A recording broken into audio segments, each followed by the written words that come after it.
Reli je okupio 19 ekipa iz Republike Srpske, Srbije, Bugarske, Italije, Slovenije i Poljske. Ekipe će se takmičiti u 3 kategorije: električna vozila, hibridna i vozila na alternativna goriva. Ja sam ovdje već 3. put na tom reliju učestvujem, znači sve jedan reli do sada i utisci su svake godine to napreduje, sve više vozila i organizator se stvarno potrudio da to ispoštuje maksimalno. Ovaj vaš ljubimac? Ljubimac je na benzin plin. Možete li da nam kažete neke njegove prednosti u odnosu možda na ova obična vozila? Pa u odnosu na obična vozila su prednosti što duplo jeftinije se vozite što se tiče novca i mnogo manje zagađujemo okolinu što se tiče ovih sad i pogotovo evropskih propisa. Promoter relija je višestruki šampion u automobilizmu Milovan Vesnić. Ja sam podržao celu ovu organizaciju koja je delom i humanitarna.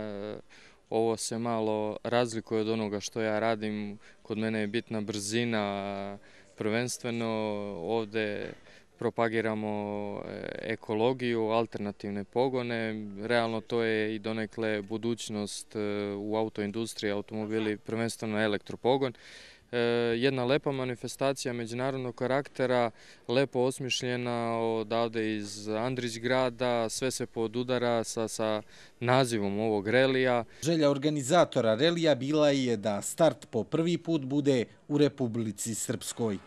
Pre svega ja bih hteo da se zahvalim gospodinu Emeru Kusturici što nam je otvorio Andrićgrad, da ekološki automobili uđu u Andrićgrad i da startujemo iz njega, jer ovakav lep ambijent retko gde može da se sretne, tako da smo mi u saradnji sa rukovodstvom Andrićgrada odlučili da startujemo iz Republike Srpske i itinerar Tesla relija vodi preko Mokre gore, Kremana, Bajne Bašte, Debelog brda, Valjeva, Divčibara, Uba i Obrenovca do Beograda.